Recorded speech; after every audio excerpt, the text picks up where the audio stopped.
حضرت یونس علیہ السلام مچھلی کے پیٹ میں۔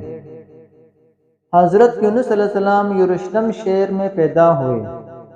وہ نیک انسان تھے اور ہر وقت لوگوں کی بہتری کے لیے فکرمند رہتے۔ اس لیے اللہ تعالیٰ نے ان کو اپنا رسول چن لیا اور انہیں نینوا شہر کے سرکش لوگوں کی ہدایت کے لیے وہاں جانے کا حکم دیا۔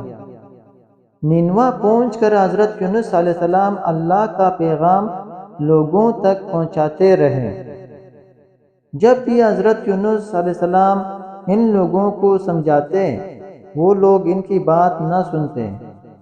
حضرت یونس نے ان کو بار بار سمجھایا، برے کام چھوڑ کر نیک کام کرو اور اللہ تعالیٰ کے عذاب سے ڈرو، لیکن ان نافرمانوں نے اپنے طریقے نہ بدلے۔ نہ حضرت یونس علیہ السلام ان سے بالکل ہی مایوس ہو گئے۔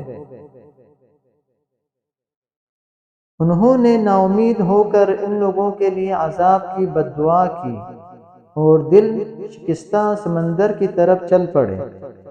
وہاں ایک کشتی سفر کے لیے تیار کھڑی تھی۔ آپ کشتی میں سوار ہو گئے۔ کشتی روانہ ہوئی تو شدید طوفان آ گیا اور کشتی ڈولنے لگی۔ کشتی والے نے کہا کہ ضرور کوئی مسافر اپنے مالک سے بھاگ کر آ کر گیا ہے۔ جب کوئی نہ بولا تو اس نے کہا کہ سب مسافروں کے نام کی پرچی نکالو اور جس کا نام نکلے اس کو باہر پھینک دو، ورنہ سب ڈوب جاؤ گے۔ 3 دفعہ قراندازی میں بار بار حضرت یونس علیہ السلام کا نام نکلا تو آپ نے سوچا کہ میں بھی اللہ تعالیٰ کے حکم کے بغیر نینوا بستی چھوڑ کر نکل آیا ہوں۔ یہ سوچ کر حضرت یونس علیہ السلام نے سمندر میں چھلانگ لگا دی۔ اسی وقت ایک بڑی مچھلی نے انہیں نگل لیا اور وہ اس مچھلی کے پیٹ میں پہنچ گئے۔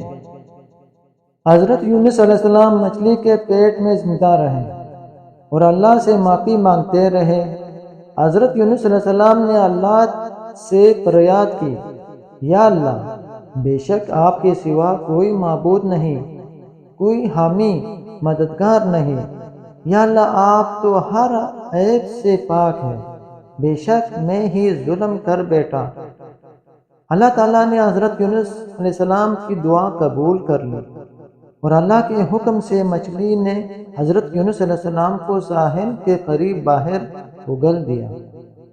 یہ